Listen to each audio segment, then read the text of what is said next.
Saja boleh kritik saya itu berkali-kali bilang, saya termasuk ulama yang mau bikin gerakan cangkem elek.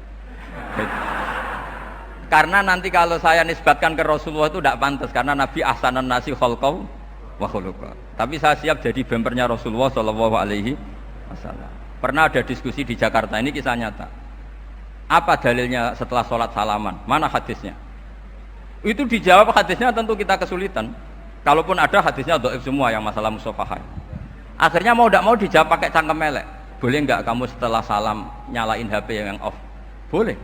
Boleh enggak ke kamar mandi? Boleh. Oh berarti kencing boleh, nyalain HP boleh, yang enggak boleh itu ingat Allah. Karena mereka mengkritik wiridan, kritik salah salam. Akhirnya mikir deh.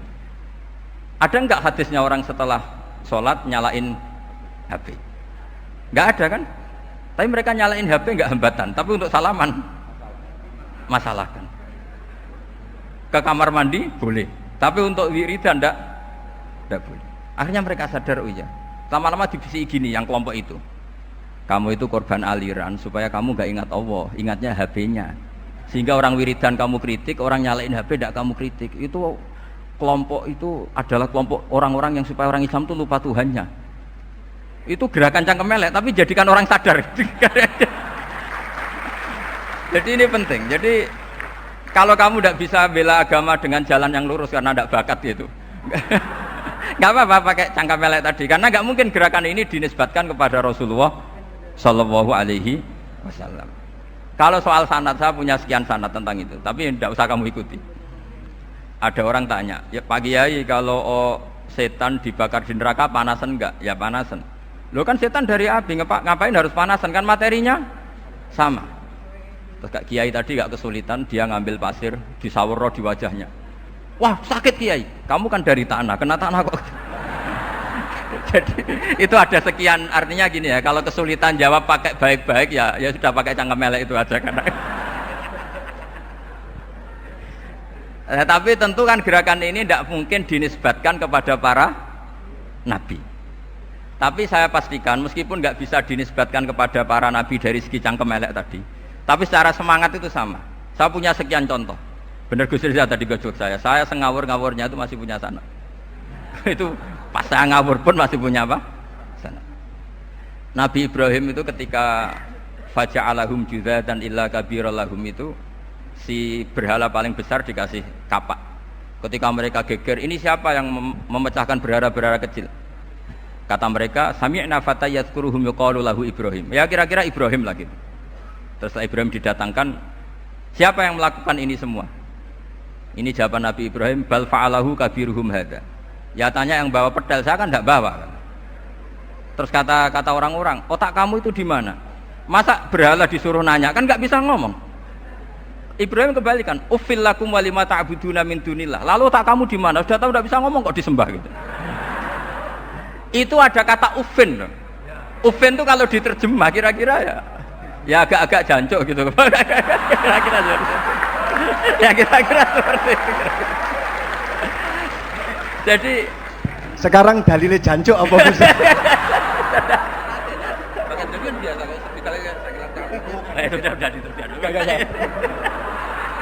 Gimana?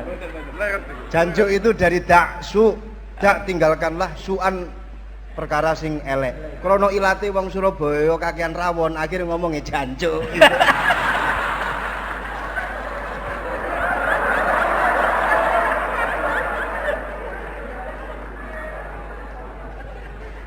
Jadi mulai dulu melawan kebatilan itu harus pakai logika yang vulgar.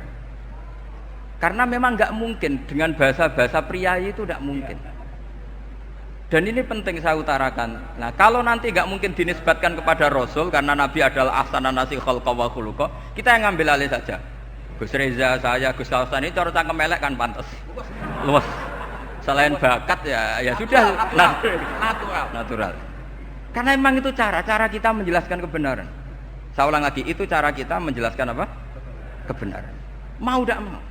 Saya pernah ditanya sama seseorang, Gus, beberapa nabi itu kan poligami. Poligami itu bukti hiperseks. Karena yang tanya itu orang nasionalis yang nggak pati senang Islam. Terus tak balik tanya, perempuan itu makhluk lemah enggak? Iya lemah. Kalau nolong lama satu itu gimana? Ya baik. Kenapa nolong dua jadi tidak baik? Harusnya kalau nolong tiga tidak baik. Tapi saya tidak dukung poligami. Nah, ini cerita. Setidaknya mereka jadi ingat. Saya itu pernah ditanya agak-agak orang ateis. Dia benci Islam tapi neliti Islam. Pertanyaan kedua, kenapa dalam perang itu seakan-akan Nabi itu perampok? Hartanya orang kafir disita kemudian menjadi ghanimah. Itu kan kayak ngerampok. Terus saya tanya gini, kalau ada penjahat ke rumah kamu, kemudian pakai senjata api, setelah kamu ringkus, itu senjata api kamu kembalikan apa kamu sita? Oh ya saya sita, kalau tak kembalikan dipakai ngerampok lagi. Ya sama seperti itu, kalau kekuatan mereka dikembalikan, akan dipakai kekuatan mereka lagi. Jadi, ya lagi-lagi ini kemenangan orang serius. Karena nanti guyonnya sudah dintekno sama Gus Safa sama Gus Riza.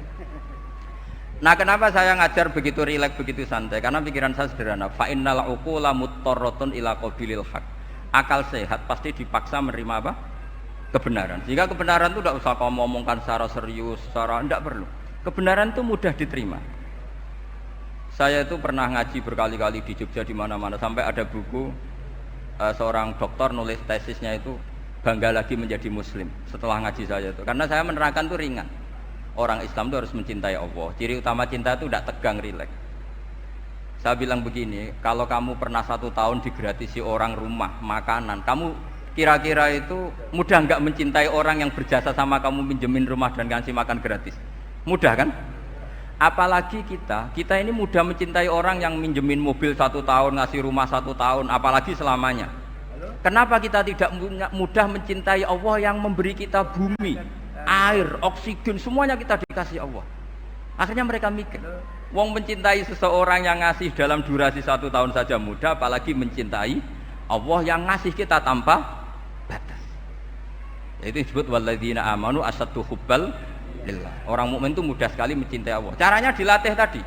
Kita mudah mencintai orang yang berjasa sama kita. Kenapa tidak mudah mencintai Allah yang tentu jasanya lebih besar?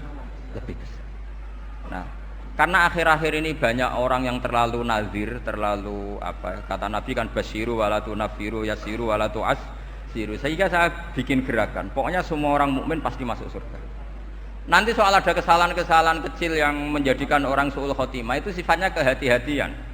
Jangan menjadi hukum. Hati-hati itu tidak menjadi hukum. Kalau kamu nyupir hati-hati itu bukan berarti pasti kecelakaan, enggak. Hati-hati itu ya hati-hati saja, tidak menjadi hukum. Ini penting saya utarakan karena kubu sebelah kampanyenya sudah tadi, setiap mati mesti tenang bersama Bapak di surga. Sementara kita mau kampanye, kamu sholat tidak mesti diterima, haji tidak mesti diterima, jadi kiai tidak mesti masuk surga. Coba kalau kita kampanye gitu terus, yang mau jadi muslim itu siapa? Jadi ini sudah tak perhitungkan matang-matang, saya milih mazhab seperti itu. Ya ini saya pikir sudah, ini pembandingnya supaya punya waktu. Saya suka sekali. Nah ini yang sesi terakhir ya, sesi terakhir. Saya akan cerita fikih karena Nyun sewu Gus, ada iklan sebentar dari ibu-ibu, pentolan mic kurang dekat ke mulutnya Gus Baha. Sehingga suaranya tidak terdengar sampai ke belakang. Oh gitu. Pentolannya ya? Didekatkan Gus ke mulut. Ini kalau ngomong konotasinya itu mesti nyerempet. Sudah apa ya? Sudah ahlinya di situ. Ya malah ada di situ.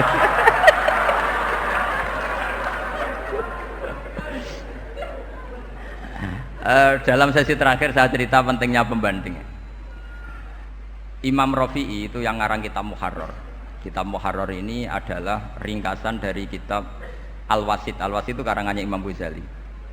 Al-Wasit sendiri ini khas ngaji NU, karena NU maknanya Nahdlatul Ulama, gerakan para ulama. Jadi kalau nggak ngerti alim-alim seperti itu ya ada NU. Sebenarnya sampai itu pasnya Nahdlatul Ummah, gerakan umat. Tapi kan sudah jadi partai politik Nahdlatul Ummah. Karena yang katakan NU itu Nahdlatul Ulama, gerakannya para ulama. Imam Rafi'i itu berpendapat sujud itu cukup pakai baduk, pakai jidat. Itu dalam kitab Muharrar. Wal asoh anna sujud yasihu mau cukup biwatil jabhah. Ketika Imam Nawawi mentasih kitab Muharrar namanya Minhajut Thalibin, itu mengkritik Imam Rafi'i. Kata beliau, sujud itu untuk sah harus melibatkan 7 anggota karena berdasar hadis umirtu an asjuda ala sapati a'zumin, yaitu al jabhah wal yaden warubaten wal qadamen, yaitu jabhah 2 tangan, 2 lutut dan 2 qadamen. Akhirnya saya ngecek di kitab asli Imam Rafi'i termasuk Ashabut Tarjih dan Imam Nawawi, 2 orang ini khilaf. Kan nggak mungkin kita sebagai musahihnya karena yang khilaf ini 2 ulama besar, satu Imam Rafi'i, satu Imam siapa? Nawawi. Kita tidak bisa hanya ngikuti Fathul Mu'in yang mengatakan idza khalafan Nawawi wa Rafi'u kudiman Nawawi, tidak bisa karena Imam Nawawi ini sering nginduk sama kitabnya Imam Rafi'i karena senior Imam Rafi'i. Setelah saya cek di kitab kitab asli Mamba ya, satu sumbernya semua mazhab Syafi'i. Ternyata Imam Syafi'i nak ngedikan hanya begini. Wa uhibbu, saya suka setiap orang Islam sujud itu melibatkan 7 anggota karena itu aman, pasti sah. Tapi wayak tamilu, kata beliau, tapi mungkin saja sujud hanya watul jabah itu sah. Kenapa kata Imam Syafi'i?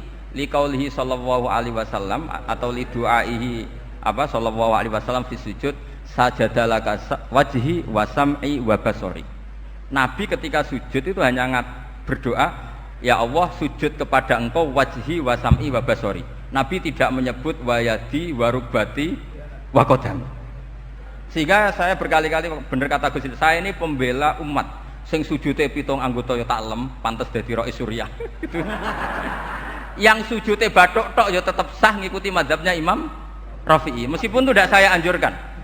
Tentu tidak saya anjurkan. Alasannya Imam Syafi'i tadi, Rasulullah pernah berdoa dengan kata-kata sajadalaka wajhi, bukan diteruskan wa yadi wa rukbati wa qadam. Sehingga fal khilaf huna bakin ala khiddati kalau dalam bahasa fikih. Khilaf biar tetap sesuai aturan khilaf masing-masing. Enggak perlu kamu menggugurkan pendapat Rafi'i yang mengesahkan sujud hanya pakai jabah. Ini penting karena tadi seperti saya katakan, yang sujud anggota pitu ya masuk swarga mergo pintere, sing nganggo bathuk tok ya mlebu swarga mergo gobloke tadi, karena aksaru ahlil jannah al-bulh. Nah ini madzhab saya. Jadi saya itu ingin umat Islam itu baik-baik saja. Iya betul, madzhabin jenengan. Ya. Karena tidak mungkin lah kita tidak bela Islam di zaman akhir, tidak mungkin karena di kubu sebelah kampanyenya sudah seperti itu. Kalau kita ngomong ikhtiyat, kiai ra mesti mlebu swarga, sing salat ngethuk ra mesti husnul khotimah, wah kan jadi repot. Saya ini pengagum teori ikhlas, dilatih bil ilmi, saya ulang lagi, dilatih bil ilmi.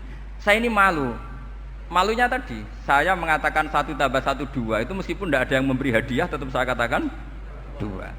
Saya mengatakan air itu dingin, tidak ada yang ngasih hadiah, saya akan bilang kalau air itu dingin, kalau api itu panas. Untuk hakikat-hakikat seperti itu saja saya jujur tanpa ingin imbalan. Tapi ketika hakikat mengenai Allah kok saya minta imbalan surga dan neraka, ini apa-apaan? Kira-kira gitulah, Rais Suriah macam apa gitu.